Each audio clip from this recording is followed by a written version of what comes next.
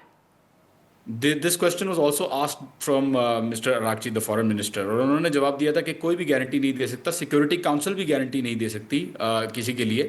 دیکھیں پہلے جے سی پی او ایگریمنٹ ہوا تھا، اس میں چائنا، رشیا، یو کے، فرانس، جرمنی، پورا ای یو تھا اور یو ایس اے خود بھی تھا، تو وہ اگریمنٹ جب ختم کر دیا ٹرمپ نے تو کوئی گارنٹی نہیں دے سکتا۔ گارنٹی سے مراد یہ ہے کہ وہ پریکٹیکل سٹیپس شو کریں کہ وہ بیسز خالی کرنا شروع ہو گئے ہیں۔ آئی تھنک گارنٹی کا یہ مطلب ہے، کیونکہ آیت اللہ مجتبیٰ خامنہئی کے بیان میں بھی یہی چیز نظر آتی ہے، اور سپاہ پاسداران جو ہے یہاں پہ IRGC ان کی طرف سے بھی یہی چیز نظر آتی ہے کہ بیسس کو خالی کیا جائے۔ تو آئی تھنک گارنٹی کا مقصد یہ، کوئی بھی کسی کی بھی گارنٹی نہیں دے سکتا۔ لوگ اسرائیل کی بات کرتے ہیں کہ اسرائیل کی گارنٹی نہیں ہے، ایسی بھی بات نہیں ہے، کیونکہ امریکہ تو ان دا فرسٹ پلیس اس جنگ میں کوئی تک نہیں بنتا تھا ان کا آنے کا، تو اسرائیل کی وجہ سے آئے، جیسے کہ جوزف کینٹ نے بھی کہا۔ تو یہ دونوں ساتھ ہی آئی تھنک چاہ رہے ہیں سیز فائر کرنا، اور کوئی گارنٹی نہیں دے سکتا، صرف پریکٹیکل سٹیپس ہی اس گارنٹی کو دکھا سکتے ہیں یہ ہے یا نہیں ہے۔ انور صاحب، کبھی کبھی بہت سی اس طرح کی بھی رپورٹس آتی ہیں یا بات ہوتی ہے کہ شاید صدر ڈونلڈ ٹرمپ کے ارد گرد اگر دو لوگ ہیں، مارکو روبیو اور جے ڈی وینس، تو مارکو روبیو صاحب کی بات سے لگتا ہے کہ جنگ میں شدت آنی چاہیے، اور جے ڈی وینس صاحب کی بات سے لگتا ہے کہ اس جنگ کو ختم کر دینا چاہیے۔ کتنی صداقت ہے ان رپورٹس میں کہ یہ شاید دو مختلف جو ویوز ہیں وائٹ ہاؤس میں وہ یہ دو شخص ریپرزینٹ کر رہے ہیں؟ دیکھیں، یہ ہو بھی سکتا ہے اور یہ بھی ہو سکتا ہے گڈ کاپ بیڈ کاپ کھیل رہے ہوں۔ یہ تو آپ کو جب تک کوئی عملی، جیسا کہ جان حسین صاحب نے کہا، جب تک کوئی عملی اقدامات نہیں اٹھائے جاتے دونوں طرف سے، اس وقت تک آپ صرف گیس ورک ہی کرتے رہیں گے، کیونکہ امریکہ جو ہے وہ یہاں ڈومیسٹک کنسرن جو ہے اوور رائڈ کرتے ہیں دوسرے کنسرن پہ، اور ظاہر ایران میں بھی یہی ہے۔ تو یہاں مڈ ٹرم الیکشن ہونے والے ہیں، یہاں صدر ٹرمپ کبھی نہیں چاہیں گے کہ وہ مڈ ٹرم الیکشن میں ایک شکست خوردہ حکمران کے طور پہ جائیں، یہ تسلیم کر کے کہ انہوں نے ایک آپریشن لانچ کیا ایران میں اور وہ ناکام ہو گیا۔ لیکن ساتھ اس بات کو بھی سمجھا جاتا ہے کہ اب یہ جنگ جو ہے وہ پھنس چکی ہے، اس کو ظاہر ہے ایران امریکہ کو نہیں ہرا سکتا، لیکن امریکہ بھی اس جنگ کو نہیں جیت سکتا، اسی طرح جاری رہے گی۔ آئندہ افغانستان کی طرح، عراق کی طرح اگر انہوں نے فوجی مداخلت کی تو اور پھیل جائے گی اور کئی سال تک جاری رہے گی، تو وہ صدر ٹرمپ یہ نہیں چاہتے۔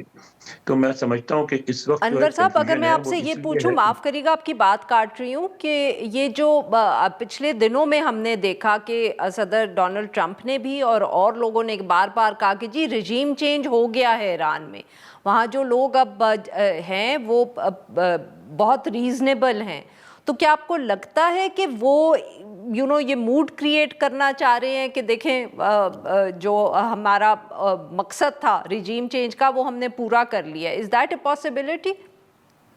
بالکل ایسا ہو سکتا ہے، اور یہ بھی ہو سکتا ہے کہ وہ کچھ اور ٹارگیٹڈ کلنگز کریں، کچھ اور لوگ مار دیں 5-6، اور اس کے بعد کہیں کہ ہاں جی اب تو بالکل ہی نئی رجیم آ گئی اور ہماری اس سے کوئی لڑائی نہیں ہے۔ اور یہ بھی ہو سکتا ہے کہ جو موجودہ لوگ ہیں ان کو ہی کہہ دیں کہ رجیم چینج ہو گئی اور اب ہماری ان سے لڑائی نہیں ہے، کیونکہ مقصد یہ ہے کہ ایک اس جنگ کو ایسے موڑ پہ ختم کرنا جہاں وہ اپنے عوام کو کہہ سکیں کہ ہم فاتح تھے۔